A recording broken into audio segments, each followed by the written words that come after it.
Hey, what's going on, Denny? Let me know if you can hear me. I haven't run a space in probably 3 to 4 years. Welcome, everybody. We'll get started in just a few minutes. Hey, Jared, are you there? Are you going to be speaking from the iTrust account? Yes, I will. Do you hear me? Perfect. Yep, loud and clear. All right, awesome. We can open up for questions at the end. Yep, absolutely. Love answering the questions. Awesome. Yeah, I have a few questions as well. I didn't know if you wanted to straight present or make it more conversational, but I'll follow your lead. Definitely want to make it conversational. I think as we have people hop into the spaces, we can kind of just get kicked off by talking about some news on the day. If you want to just have a little primer with that, if that's fine with you. Sure. Yeah. All right, cool. So I know that you posted about the securitized announcement with Ripple about bringing the real world assets on chain, which is pretty exciting news. Is that something that you try to discuss frequently on your show and on your programming? I covered the news maybe a week or two ago related to like Van Eck and BlackRock. Talk about all things RWAs. But really, I have a list of questions tonight related to institutional storage and custody, staking, security, and then even just tax sheltering in an IRA. Yeah, for sure. We can definitely get into that.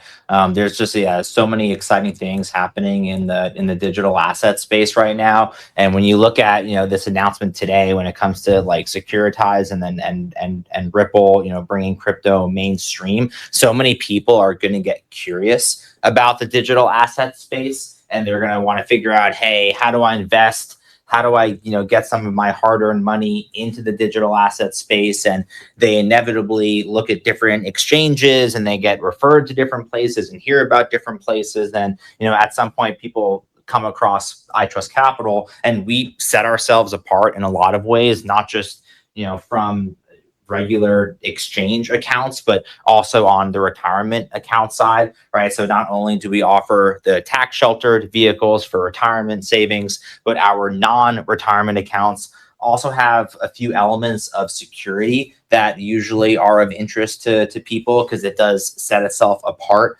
compared to just what you'd see on your regular mainstream exchange account. So I'm happy to dive into any sort of questions that you have about our platform in general and just kind of crypto concepts.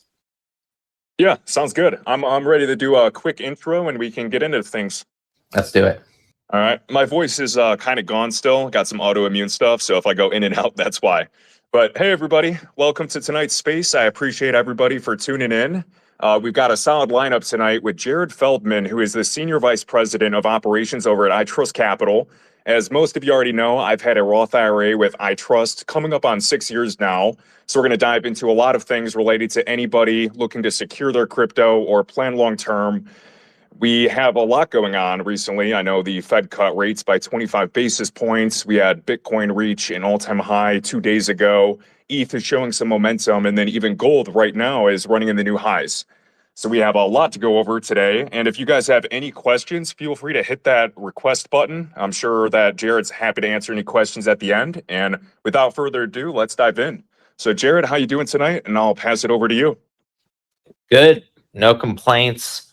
It's been a really, really interesting, quote unquote, bull market in general. Our company's been around since 2018, and we've certainly, have seen multiple cycles at this point. And our clients in general are more long-term thinkers and hodlers, so to speak. And they've kind of seen a lot as well. And happy to get into any of the questions or concepts that you have, as I was saying before. But I guess just a little bit on us for those that are new. iTrustCapital, we are a crypto platform. We have over 80 digital assets available for buying and selling. We also offer physical gold and physical silver. There is, like a Venn diagram of people who are just traditional gold and silver investors, as well as crypto investors. They share a lot of the same investment thesis as well as macroeconomic values. We also offer staking for Ethereum and Solana for people who invest and stake through our retirement accounts. The staking rewards are tax sheltered, and we can kind of get into that in a little bit.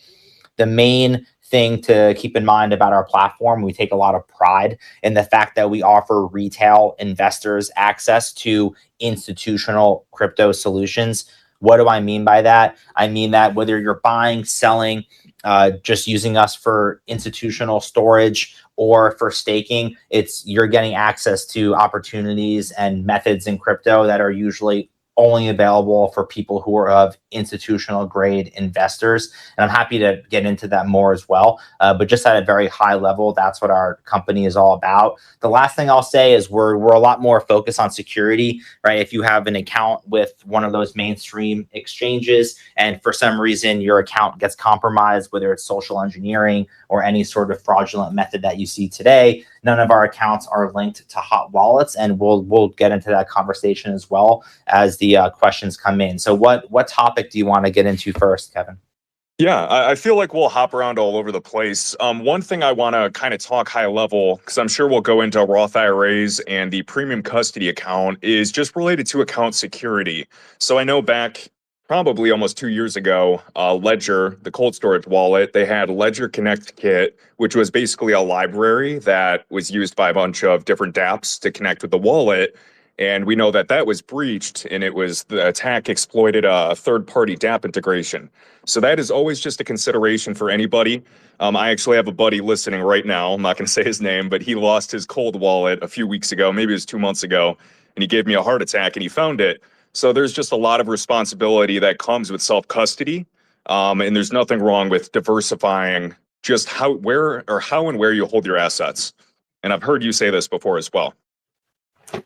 Correct. It's not just what assets you own, but how you store those assets. And our clients like diversifying their portfolio. They also like diversifying how they hold the assets in general. And a lot of people can do self-custody and they do it very well. Even some of the more experienced crypto investors that have done self-custody for a while, it's pretty nerve-wracking to be able to move money when you're utilizing your own keys. And a lot of people just like diversifying and outsourcing some of the key management and security through our institutional storage providers. We utilize Coinbase Prime, Fidelity Digital Assets, as well as Fireblocks. When you're using our platform, you're plugging into those storage providers directly, and you're doing it through a qualified custodian, right, which is a trust company that we work with. And because of that, there's a lot of compliance and reconciliation to ensure that all the accounts are being managed properly. Another thing that you mentioned is just the general risks with having self-custody that people don't even realize. The one that you mentioned that I don't even talk about nearly often enough is people think that, yes, you're utilizing cold storage, but as soon as you plug into like DeFi or other dApps through your cold storage device, you're taking a lot of the cold out of the cold storage, because people don't even realize when they're signing a transaction, sometimes they're actually giving permission to someone else to sign transactions for them, and they don't realize that. We've seen other risks with self-custody as well. People come across a YouTube channel or an influencer and they get pulled into crypto in one way, shape, or another. And the YouTuber will say, not your keys, not your crypto. And they almost intimidate people and make them feel like they're not participating fully in the crypto economy by not having their own keys. And that person will set themselves up with their own keys, and they'll mismanage their 24-word passphrase. They will lose their PIN code. They will lose their wallet, or they will just completely forget how to use the device or misplace some of the PIN codes and some of the 24-word or 12-word seed phrases, and they'll lose access to their wallet.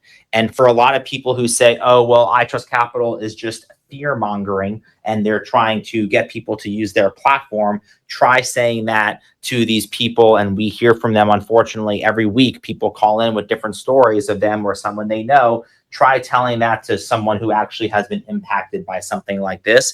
Not to mention, we've heard so many stories about social engineering and all these text messages you get that claim, hey, we saw something happen with your account, please call us. And then it turns out that text message links to someone oftentimes in a foreign country that tries to socially engineer your information, and people also get their account compromised that way. For our clients that, seldomly do fall for those sort of social engineering scams, you cannot drain an iTrustCapital account. So even if someone were to get in, they cannot drain the account because we have a secure closed loop system. And a lot of people really appreciate that setup for their crypto.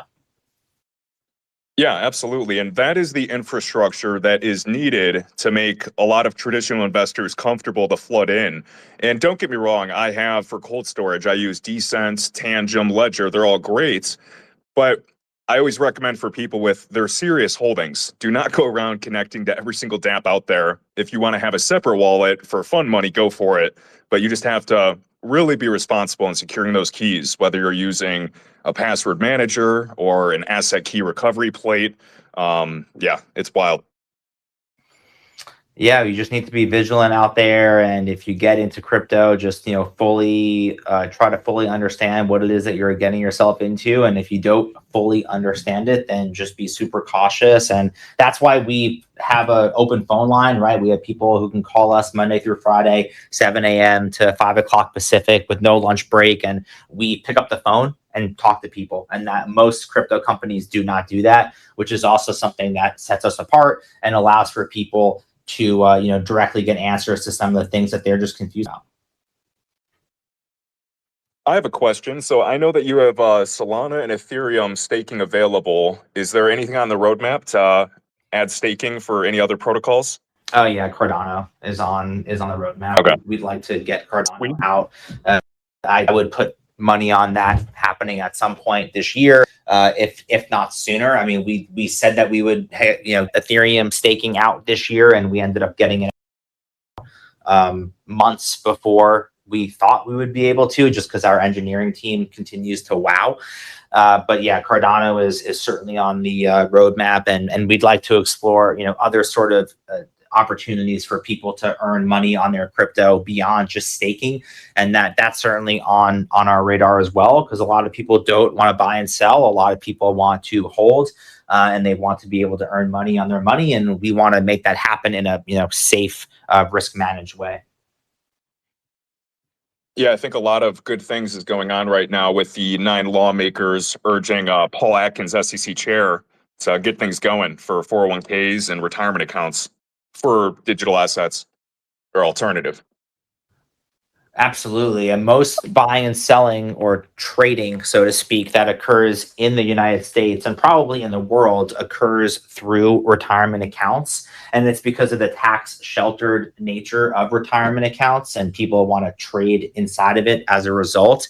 Let's say you put $10,000 into one of your crypto accounts. It's just a regular trading account, and that money turns into $30,000. And then you sell the 30,000 because let's say you want to take profit, or you need to pay for some sort of expense in your personal life. Well, the $20,000 profit that you made is subject to capital gains taxes. If you held on to that and made that profit in less than 12 months, it's subject to short-term capital gains, which is taxed at ordinary income, which is basically the tax bracket that you have through your job. If you held on to that crypto for more than 12 months, then you're going to get long-term capital gains, which is a lower tax rate. But either way, you get taxed. If you did that same profitable transaction within a retirement account, the whole thing is tax sheltered, right? You're not paying capital gains or any taxes on that profitable trade. You're just going to have a tax shelter the whole time. Now, upon withdrawal, if you have those funds in a traditional IRA or a traditional 401k, you do get taxed upon distribution when you're 59 and a half. If it's in a Roth IRA, and I'm sure you have questions on Roth IRAs, it's tax free as long as you take it out after you're 59 and a half, or if you hold on to it for 5 years. If you happen to create the Roth, if you're around 59 and a half, then you have to hang on to it for 5 more years. But most people can just take money out of a Roth tax-free if they're 59 and a half and older. And that's why people love having funds in a retirement account. And then once again, if you're staking and earning that sort of income through a retirement account, all those rewards are also tax-free as you earn them.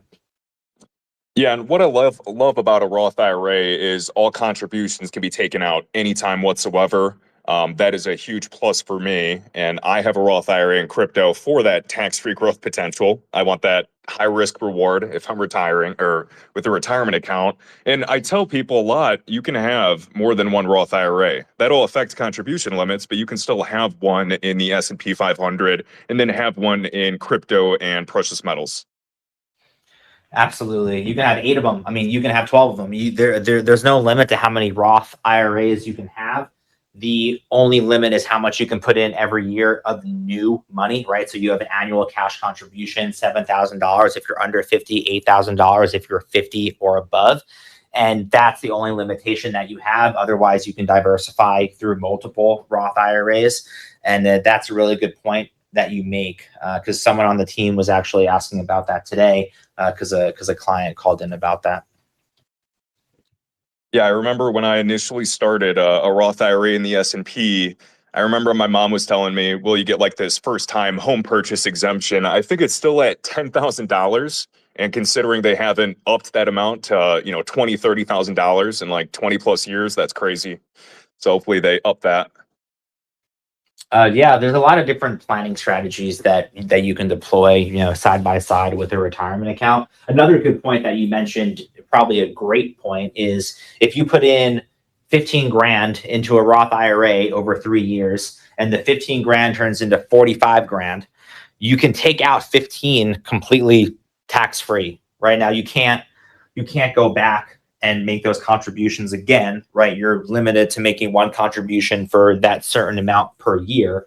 But let's say you put in 15 grand, it turns into 45 grand, and you have an expense, or if you want to pay for your granddaughter's or son's college tuition, you can take out 15K as working capital completely tax free, because that's what you put in before 59 and a half. And as long as you don't take out anything that you've earned, you'll avoid the penalty and the early taxes. Yeah, great point. So I've never done it, but I'm considering it in the future, would be something like a backdoor Roth IRA as well, because I've seen that you guys have a blog post on it. We do. The backdoor strategy is something that people have been deploying on our platform for years. The one thing I'll say first and foremost is we do not provide financial advice, right? So anything that I say is not like inducing or recommending that people do this. Always discuss these strategies with a tax professional, an accountant, an advisor, an attorney, etc. But Roth IRA, everyone wants a Roth. Why not? Because it's tax-free when you take it out for the most part. But to put money into a Roth IRA, you have to make under a certain amount of money every single year. There's an income limitation. And if you make over that income limitation, you cannot put money into a Roth IRA. How do people get around that? Or how do people get money into a Roth compliantly if they make too much money? Well, what they do is they put money into a traditional IRA. They don't take any sort of income tax deduction on that, but they put money into a traditional, they make it a non-deductible contribution, and then they immediately convert it to a Roth. And then when they do that, they either pay zero or minimal taxes on that conversion, but then the money gets into a Roth IRA. They use it to buy XRP or Bitcoin or Ethereum or anything on our platform, and then that money will eventually come out tax-free. So let's say you have $7,000, you're making your annual contribution, you go to iTrustCapital.com, you make a traditional IRA, you put a cash contribution of $7,000 into that traditional IRA. You contact our team, you submit a conversion request, we'll convert it for you into a Roth IRA. You'll be able to invest in crypto from that point forward, and then you'll be able to withdraw the funds tax-free when you retire. That's the general layout of a backdoor strategy. Got it. Thank you. Let's see. Yeah, I mean, I will go anywhere. We can talk about the premium custody accounts. I also had just questions, general questions about. I know back in 2022, you guys raised, I believe, like $125 million at a $1.3 billion valuation. Could you share how the platform's grown? And what I really want to know is if there are any plans to go public. Great question. We have grown significantly since that period of time. For me, the proof is always in the pudding. And if you look at our app and our website, you can just see a completely reinvigorated, innovative website. I mean, not just the fact that we've added new features and products, but we've redesigned it. We have more people who are on our team than ever before. We have all these new features, and we're an extremely ambitious company. And for me, that's probably the most tangible way to look at in terms of how we've used that capital and how we've improved our platform in general, right? And I just remember when I first started working for the company in January of 2021, and you compare it to what it looks like now, I mean, it's really night and day, right? I mean, we've 8x the amount of assets. We have so many more features and ways to interact. There's a new AI bot that you can talk to get market feedback, not advice, but market feedback and like analysis, informational analysis. And we have so many more things that we're going to be shipping this year that we're really excited about. So I think that the proof is in the pudding with that one. When it comes to going public, I mean, that's just not something that I'll get into at all. And it's just not something that I'd be able to comment on one way or the other. But I certainly do appreciate that you're asking. And that's, the extent to which I'll get into that one. Sure. Yeah, I figured I'd ask. But yeah, I guess we can dive into the premium custody account. So I guess I just had a question about a Roth IRA. So I believe, and correct me if I'm wrong, there's no age limitation on a Roth IRA. Like as long as you have earned income, a 17-year-old kid could start a Roth IRA if their mom and dad was like a guardian or operator of the account. Is that correct?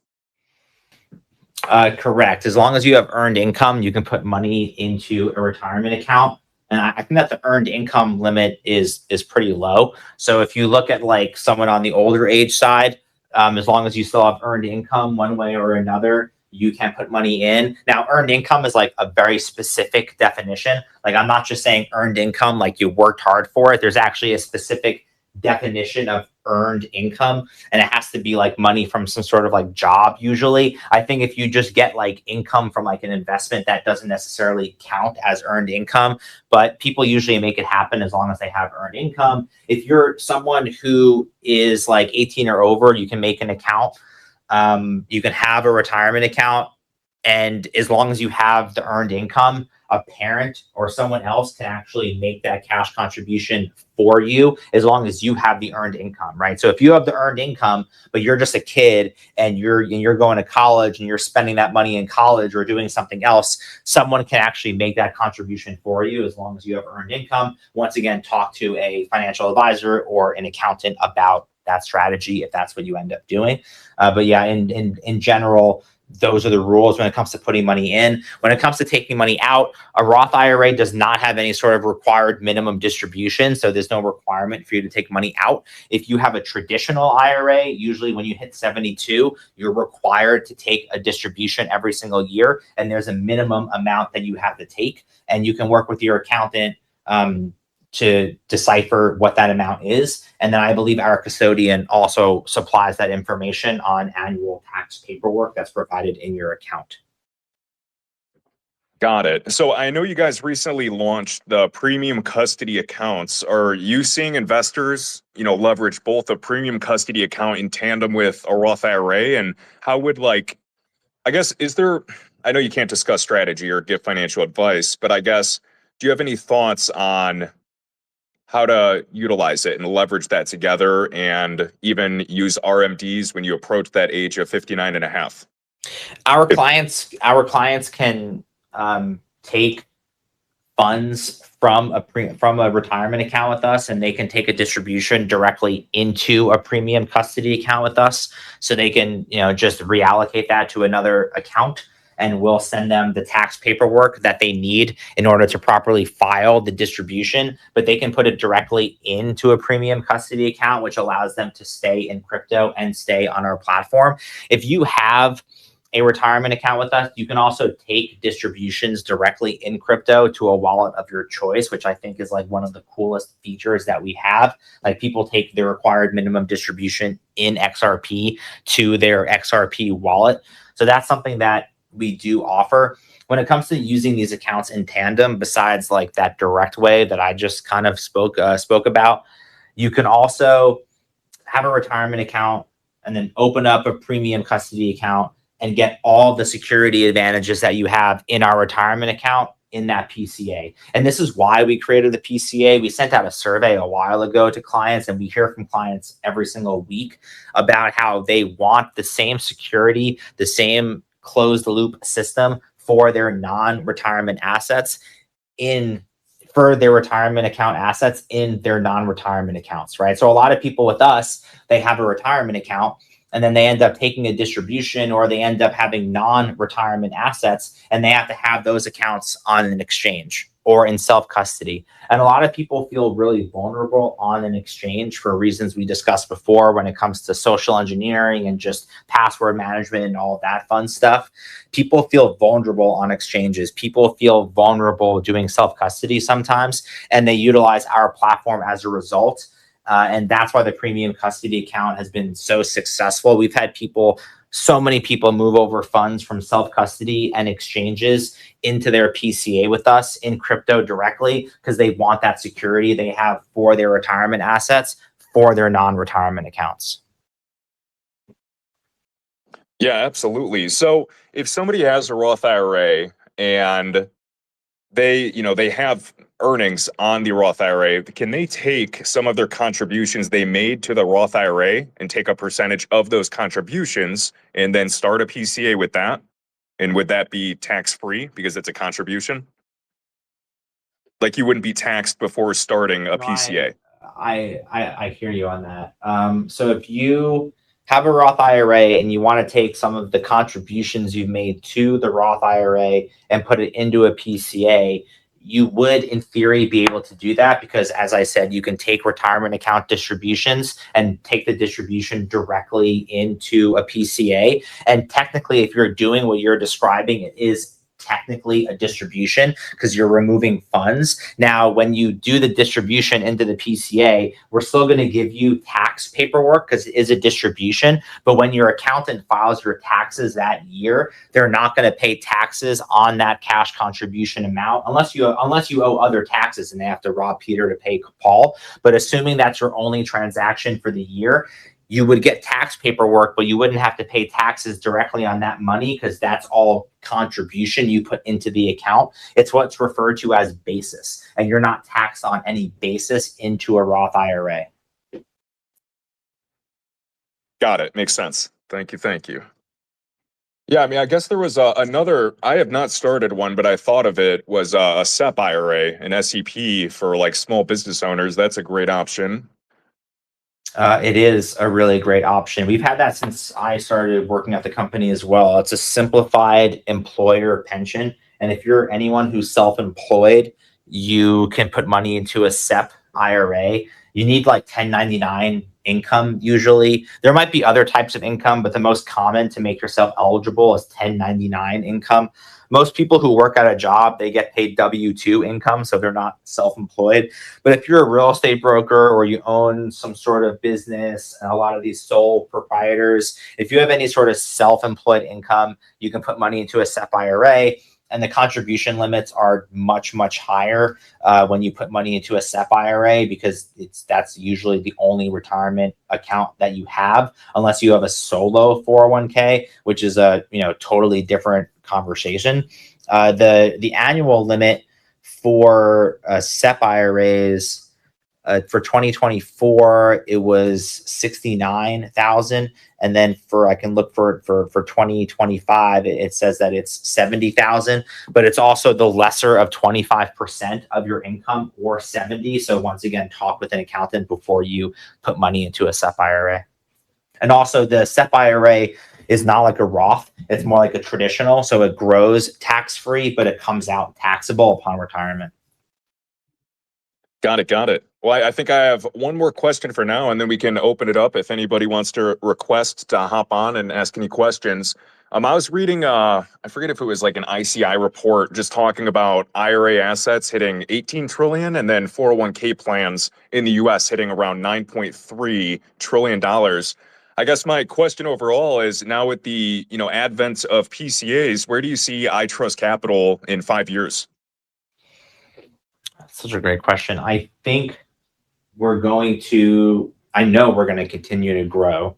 I think that it's not just this administration, which has been more crypto friendly, but I think with the adoption across all financial institutions and capital markets, that crypto will become more mainstream, and that'll inherently benefit our platform, because anything that happens in crypto that's positive is usually good for iTrustCapital. Even when they launched the ETF, so I remember people reaching out and they were like, well, they're going to launch an ETF. Aren't you guys upset?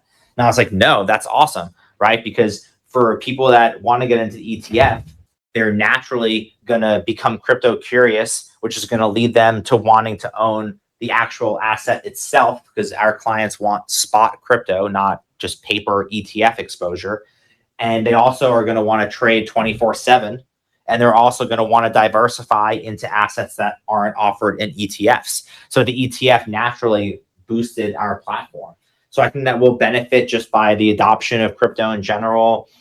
People who invest in crypto and get really into it are going to be long-term thinkers as well. They'll want to put money into a retirement account. That will benefit us. But also the fact that now we have premium custody accounts, the more people that get into crypto, the more novice those people will be. We're moving farther and farther away from those OG, not your keys, not your crypto people, and now just regular folks that are just crypto curious, working professionals are getting interested in the space, and they're going to want something that has a little bit more security baked into it, as well as customer service. Like, once again, I can't even begin to emphasize how much it benefits our platform that people can just call in and speak with our CX team. And I think we're going to benefit from that as well. So I really just see good times ahead.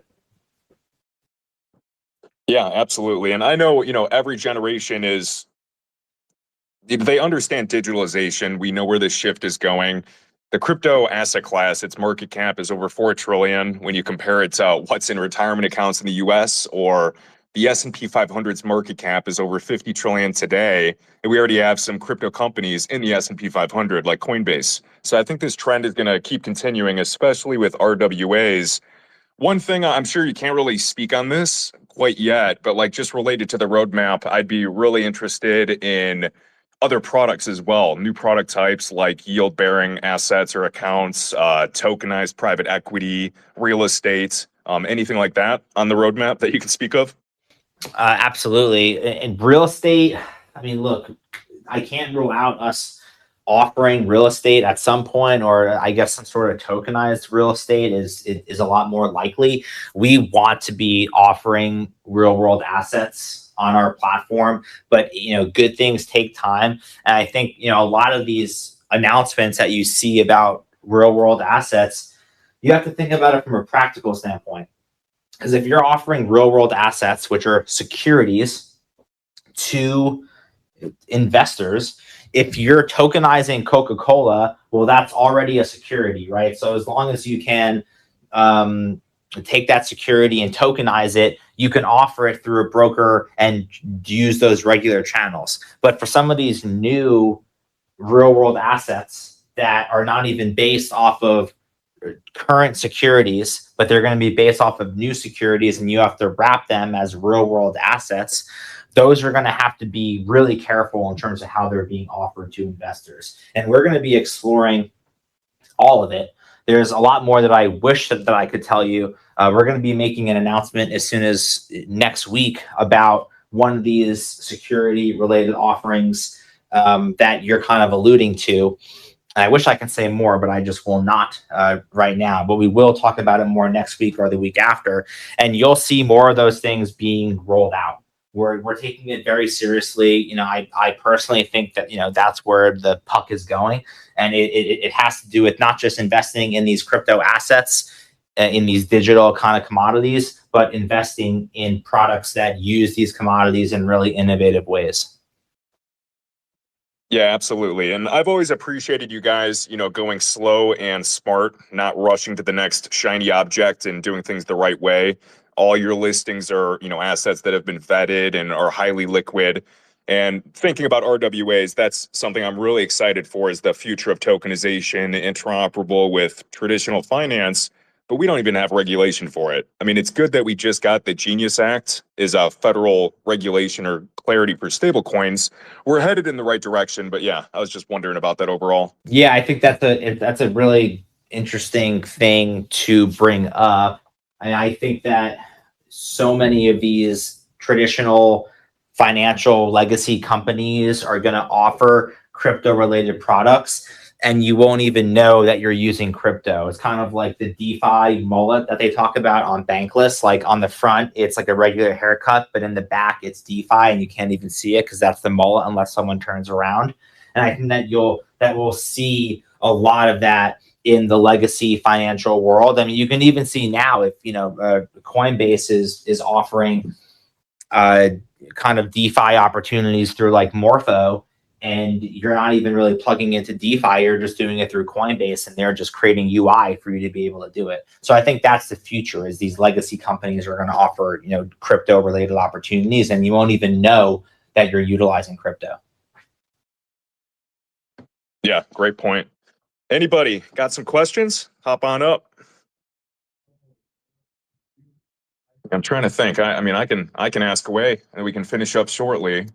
Let me see. Got some questions over here.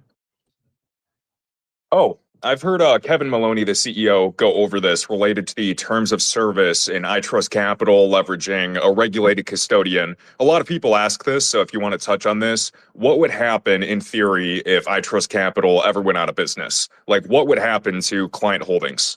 We have never shied away from this question. We even have a frequently asked question on our support page in which we go into this further as well. And it goes back to a lot of press that came out a few years ago during the last bear market about how a lot of these exchanges keep client funds on their balance sheet. What does that mean when funds are on balance sheet? It means that in the event that something were to happen to the exchange, that client funds that are deposited on the exchange would actually become funds of the exchange and be subject to creditors, because those funds are on their balance sheet. And that's even in their terms of service, right? It was in their terms of service that these funds are on balance sheet, and most exchanges operate that way. The way that we operate is that our funds are held through a qualified custodian, and funds in general are not held on our balance sheet. They're held off balance sheet.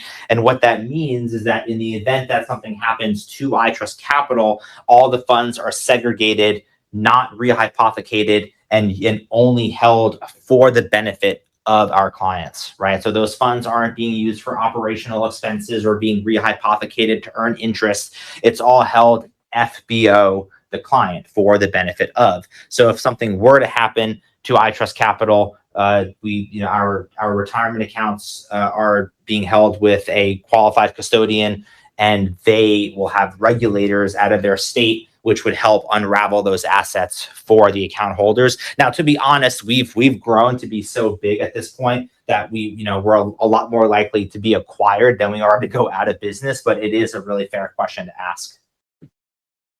Sure, and I know that everybody, even since 2022, we've experienced all these sketchy platforms come and go and lend out assets. So it's good to see you have been one of the few, not to kiss your butt, but you have been one of the few legitimate companies I've seen grow since 2018. All right, we got Steve right here. Let me get him in. Hey, Steve. Yeah, thank you, Kevin Cage, for this opportunity. And thank you, iTrustCapital, for being here.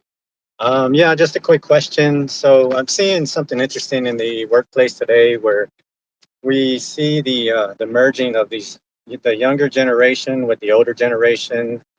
Those just coming out of high school and working alongside a lot of the boomers. And so, more so than we've ever seen before, which is a sign of the times. But you know, and as far as some of the boomers go, you know, they're really caught up in where their pensions are, and various types of savings. And I've often recommended them to come to iTrustCapital and give them a call. So I wanted to ask, how ready are your operators to take on these conversations? And as a sub question to that, in regards to a lot of the pensions that have been built up for the older generation, we know Wall Street has been gambling with this money, with these pensions for a long time. And is iTrustCapital siloed from that vulnerability? Thanks again. Great questions.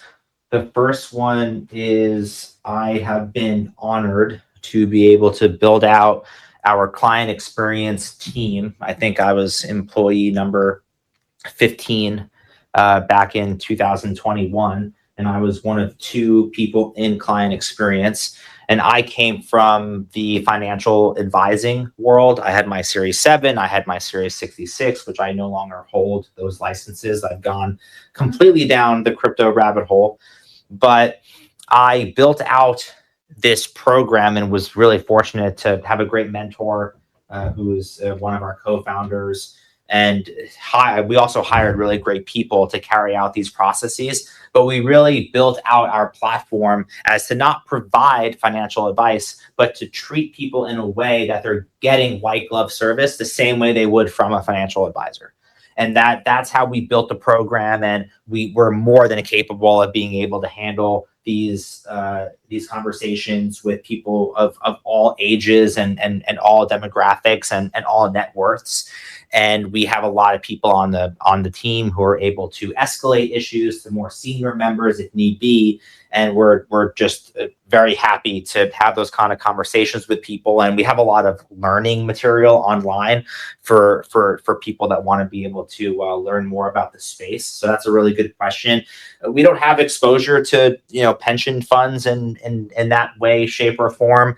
I mean, we only offer spot crypto, and we offer staking, right? Those are our 2 main products, and all that stuff just ties back to on-chain. So there's no like legacy financial exposure in that sense. Maybe in the future, as we were talking with Kevin before about securities and broadening our asset selection, we'll have a legacy traditional financial exposure, but it'll probably all tie back to crypto, and any sort of new thing that we offer will have full disclosures and risk management sort of material to give into our clients. Awesome. Thank you so much for that. And I think just to clarify, I think what I was originally asking was, with some of these boomers leaving their pensions where they are with these regular financial institutions, whether they would be whether iTrustCapital would be a better option to move some of their funds if they could, or allocate them so that they're more in a safer regard, from the traditional finance and the recklessness that we see within that, the operations today. But no, thanks again. Thank you, Kevin Cage, for this opportunity. Yeah, appreciate it. For sure. Thanks for your question. Yeah, thanks, Steve. Anybody else? No such thing as a dumb question. I mean, if there's no more questions, I think that's a solid place to wrap it up. And we certainly spoke about a lot, and we're happy to answer any other questions people have. Go to iTrustCapital.com. Oh, we got one right here. Let's do this last one, and then we can close up. We got common sense. I'll add as a speaker. If you have any questions, you can just unmute. Good evening. Hey. I've been listening to you for a long time, Kevin, and I recently just got an iTrustCapital premium account. And my question is, I know that you guys have a lot of stuff in development or you're working on. Is there going to be a chance to where if you have some assets that are on your list, and I'm specifically asking about XRP, where there may be, or you're working on a yield bearing type of investment for those down the road?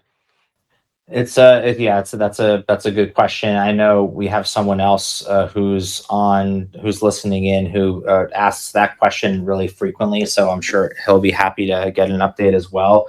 We're actively working on it. I've been saying that for a few months now. There's nothing straightforward or easy about launching any sort of yield product. It's easy to do, but we don't want it to be easy, right? If you want to do it in the right way that doesn't unnecessarily put user funds at risk, you need to take your time with it and do the proper due diligence.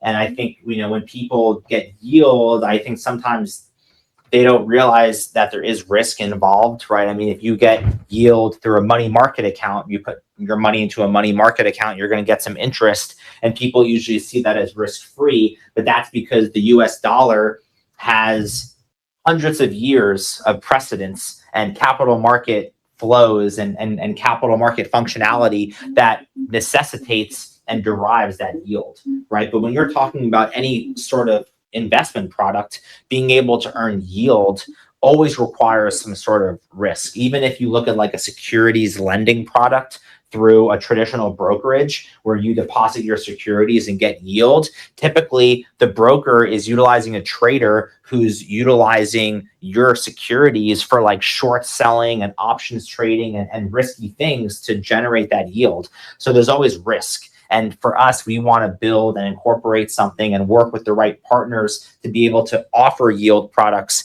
in a sustainable way that doesn't eliminate, but at least mitigates or acknowledges the risk. So yes, that is probably the number one thing that I'm working on right now, is exploring and trying to build partnerships for yield related opportunities, particularly for XRP. Thank you very much. Great answer. Sure, thank you. Yeah, and on that topic, I do remember, I mean, if I remember correctly, you guys were one of the first platforms to relist XRP years ago after all that nonsense with Gensler. That was a crazy day. One of the running jokes at iTrustCapital is that I'm not allowed to take a day off. And it seems like whenever I do try to take a day off, something crazy happens that requires me to be at work. And I was actually at Disneyland when that announcement was made. And I remember our co-founder, who's still really involved with the firm, months before was like, you make sure our liquidity providers are ready to turn XRP back on in the event that lawsuit drops or changes in a way that allows it to be relisted. So we were ready that day. We beat the mainstream exchanges to that. And I actually kind of forgot about that just because, years in crypto feels like decades. But yeah, that was a really fun day. Yeah, I thought it was fast, so I am always grateful. But yeah, I guess we can wrap it up for tonight's space. Jared, it was awesome having you on. If you guys aren't already, make sure you follow iTrustCapital. And if for anybody that's interested in learning more about them, you can visit iTrustCapital.com. It's also linked right in my link tree in my Twitter bio, the very top link. But big thank you to everybody for tuning in. Special thanks to everybody for asking questions. And yeah, maybe we can do more of these spaces in the future. Yeah, sounds good. Looking forward to it. Thanks, everyone. Thanks, Kev. Yep. Have a good night. Thanks, guys. If you enjoyed this video, be sure to smash the like button and let me know your thoughts down below. You can find all links to my crypto resources, including tools for charting, trading bots, wallets, portfolio trackers, and exclusive discounts right in my link tree in the video description. Thanks for watching, and I'll catch you in the next one.